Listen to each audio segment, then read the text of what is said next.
Hey, it's Vincent here. Welcome to Vincent Games, your untapped source for MTG info, tips and discussion. Hot off the press this morning was an amendment to the banned and restricted update that we had on the 26th. Today is the 27th, Thursday 27th of April, and I think there was a banned and restricted announcement on the 26th which said in Standard nothing had changed, in Modern nothing had changed, in Vintage, Gush and Gitaxian Probe had been restricted. Now, I don't know an awful lot about Vintage. I don't really play Vintage. I can't really offer much on the topic of Vintage. There was also a banning in Legacy, Sensei's Divining Top. I'd seen a lot of argument for and against this ban on social media. It's been argued to death for a long time now, and it really doesn't surprise me that they finally decided to ban it. Now, this was all fine until today when we had the amendment that I mentioned, and it simply said, Felidar Guardian is now banned in Standard. It is, of course, the other half of the Saheeli Rai combo, allowing you to make infinite copies of the cat, hence the deck name Copycat. And a lot of people have been complaining about this deck for a long time now. It has taken up quite a lot of the metagame alongside Mardu vehicles, and it has proved itself to be a very powerful deck. So much so that Wizards have finally managed to drop the ban hammer.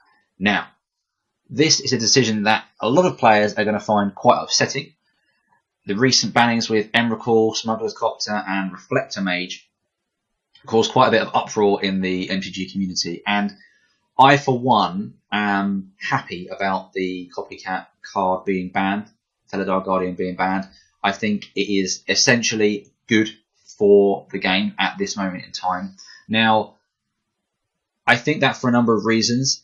The first being it's generally better for the format as a whole. Now, infinite combos tend to create situations where you can't ever tap out or you lose on the spot.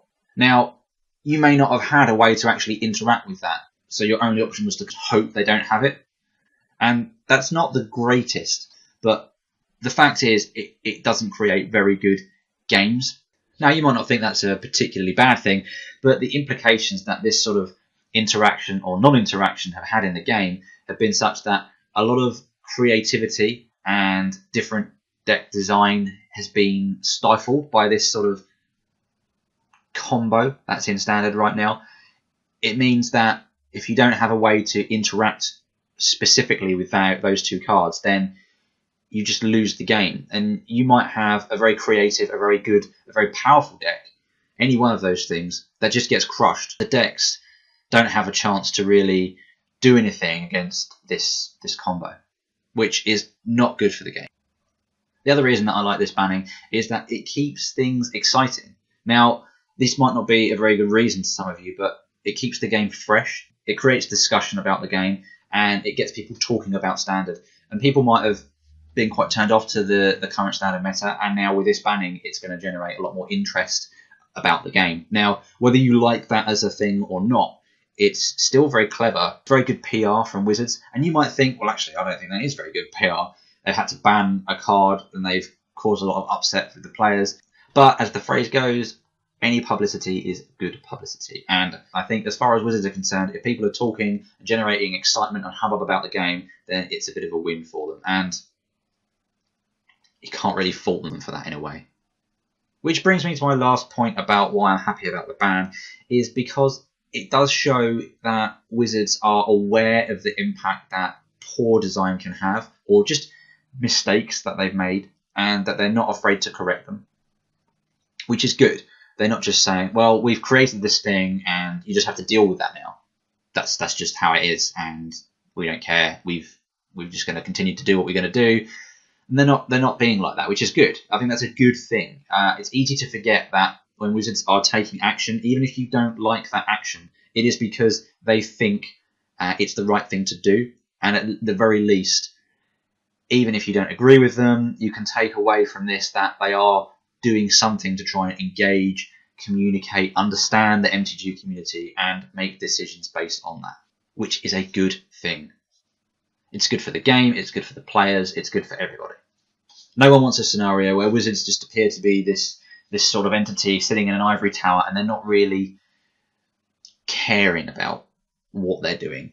Now, on the one hand, I am pleased about this ban But equally, I am quite upset about it as well. And the reason for that is it does create bad feeling. I know I said it generates excitement, and that's interesting to me. It creates good discussion. But also, right now, they're going to be unsuspecting players who are going to be furious with this ban. Not everyone is as connected on social media. Not everyone is interested in spending time trawling through deck lists or what have you. You're going to have a good percentage of players, casual players, competitive players, whoever, that have got this deck, have put time and effort into building this deck, and now all of a sudden it's just completely not viable. They're now going to have to radically change the decks that they're playing. And as I'm sure you can appreciate, if you just spent money on cards only to find out that what makes those cards worthwhile in a deck altogether is now banned, you would be pretty upset. But not only that, from Wizards' point of view, not only have you upset a not insignificant number of your player base, but you've also then created a wider sense of mistrust towards yourselves as a company. And what I mean is, you're going to have players that are now going to be fearful if they think, oh, well, that's just going to get banned. Or they might even take the view that, well, I just won't play standard anymore because I've put all this money into buying these cards, and now I can't really justify buying more cards. Or they might just think, I can't be bothered to go on the hunt for a new deck now. It's taken so much time. People's time is precious. You've got to remember that. A lot of people that play this game, they're studying, they have full-time jobs, they have family commitments, and if they've poured a significant chunk of their time into brewing, into creating decks, or even just researching, people that don't necessarily have time to brew. So if they've put this time into building a deck to then be told they can't play it, that is enough to make people think, I'm just not going to bother. I'll just wait, or I just won't play anymore. So I think it's a really dangerous thing, which is the biggest bugbear I have with all of these bannings. They're just dangerous. I would be interested to, I know it's an impossible kind of thing to ever try and quantify, but I would be really interested to know how many people have just gone, I'm done. I'm not actually going to do it. You see the hyperbole online and people saying, well, I'm not going to play Magic anymore. But I do wonder how many people actually are led down that path and just say, no more. I'm not interested. If they're going to do that, then it's just not the game for me. And I get it. I can understand that. If you paid for things, you put effort into something to be told, no. And not only that, building on that whole trust thing, it just feels clumsy from Wizards' point of view. You've got to remember that Wizards have been making cards since the 90s. So for them to suddenly come out with things like this, it makes you wonder how. Option one, it was just very clumsy. And somehow, it was just not picked up. They just thought, we've made Felidar Guardian, we've made Saheeli, we just didn't see it. I sincerely doubt that, considering how long and how good they are at making what they make. Option two, they just thought, this is okay. We've made this combo, and it will just be fine. The vehicle decks are aggressive enough, and there are other things going on, that this will not be an issue. Option two seems a bit more viable to me, and if you consider they may have also been working this around a format that included Smuggler's Copter, Reflector Mage, and Emrakul, so having this infinite combo may not have been that bad in a standard which didn't have the other bannings, which is a whole other conversation. But my point is, it's too much in this current format, and if the format had been slightly different, how they may have originally intended it to be, maybe the Felidar combo would not have been so much of an issue. But then you could argue, okay, fine, but they still messed up with Smuggler's Copter and Emrakul, which leads me to my original point. It's just clumsy. And I say it's clumsy because if this whole thing wasn't just a big PR thing, then it's just bad design. If you're making these things that are just so powerful, it warps the format, it's just bad. I'd like to think Wizards are better than that, and they know what they're doing. So if they know what they're doing, it leads me to the whole trust thing again. Is this all just one big cycle of hilarity for them whilst they have their little PR stunt at the expense of players who are investing time and money in singles, and they don't really care or consider the impact to the players that these bans will have? I don't know. It's just a theory. I would like to think that they don't think that. Wizards have put the rationale behind why they ban the cards, and I'll put a link to that in the description below. But in summary, they have said that after releasing Amonkhet online earlier than they normally would do, they have found that Copycat makes up 40% of the meta in the leagues at the moment, which they have deemed is far too oppressive. Now, 40% might not sound very much to you, but that is a lot. If you think about it, that is just under half the amount of games you will play on Magic Online will be against Copycat. So they're banning it thinking that it's just going to be dominating the format. I have two problems with that. The first is it's been 2 days of Amonkhet and online, so the paper metagame is very different to online. And also, 2 days is nowhere near enough of a sample size to decide if Copycat is going to be breaking the meta. First of all, people might not actually have access to that many of the new Amonkhet cards online after 2 days. Second of all, even though it updates and tells you that Amonkhet is going to be downloading, you're going to get some people that aren't necessarily aware that the new sets come out online because they're not used to it. So they see the update and they might not put 2 and 2 together and think, oh, even though you'd have the updates of the images on Amonkhet, but you're still going to get people that aren't necessarily ready for it or getting the cards. And also, 2 days is just not long enough, even without a new release hitting. Like, that amount of time is not long enough to determine if this is just a blip, because you haven't given people a chance to realise that it's 40% of the meta, because you might have just been putting that down. If you're playing at these tournaments, you might be thinking, well, that was just a couple of leagues. There could just be a blip. I know that deck's good, but as more people start to brew and come up with answers to Copycat with all the new stuff on Amonkhet, then maybe those numbers will change and the format could sort itself.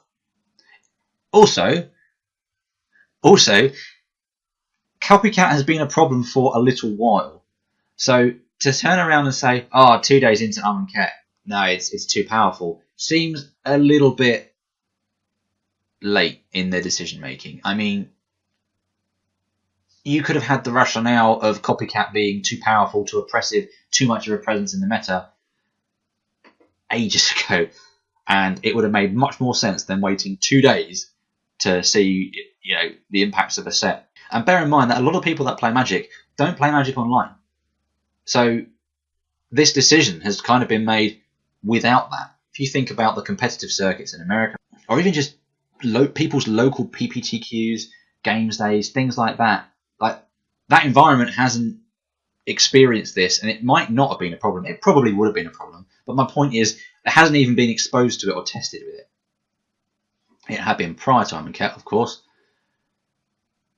But if the reason Amonkhet's not powerful enough, they should have given it more time. Either it was too powerful, period, and Amonkhet was never going to make a difference, in which case it should have been banned a while ago, or they need to wait for longer to see what Amonkhet can do. Because 2 days is far too short to make that kind of decision, in my humble opinion. What does this mean for Amonkhet standard moving forward? Well, Mardu vehicles will continue to be a thing. It's not going away anytime soon. I also think that Aetherworks Marvel might see a little bit more than just a couple of copies in these energy decks that were playing Copycat. I don't know what direction exactly they'll take, but Aetherworks Marvel is powerful, and the engines are there to create energy and get really good use out of it. So we might see more bigger mana decks doing that. Potentially even Reanimator style decks with the new Liliana as well. One thing that we will definitely see is a bit of a diversity in some of the aggro decks that we will see coming out of Amonkhet. We always see a bit of aggro in a new format, and I think some of the red-green madness decks can do really silly things, so it wouldn't surprise you if we see some more stuff there. At the very least, this banning has provided us with a nice fresh start to try and brew some really cool things, which is great. Like the ban, hate the ban, that at the very least is a good thing, and helps to create a fun and exciting environment to play Magic. But what do you think about this ban? Do you think this ban is a good thing or a bad thing? Are you fed up with the bans that keep happening in Standard? I'll be really interested to know what you have to say. But that's it from me today. Just a quick little video to talk about the bannings. If you like videos like this, if you want to see more of the content that I'm producing, then consider subscribing. That way you'll keep up to date with everything that I'm producing. I've been doing some Magic Online content. I'm going to be doing a Naya Burn League again on MTGO, this time with the new, what's he called? The new Red Bear. What's he called? Harsh Mentor, that's it. Harsh Mentor. I'm going to be doing a new Modern League, but including Harsh Mentor and seeing how he gets on in Modern, as I think he could be a force to be reckoned with. But not only that, I do product unboxings as well, and I'm going to be unboxing Ket when I get my hands on those boxes, and talking about some more deck ideas that I've got for the upcoming Ket standard. And finally, if you are interested in even more Magic the Gathering content, then check out the link in the description below for my podcast. There is a level 2 Judge Grant and card trader Simon, who is also on the podcast with me. And on our last episode, we talked about all the cards we're most excited for in Ket. But now, that really is it from me. Thanks very much for watching, and stay tuned for more.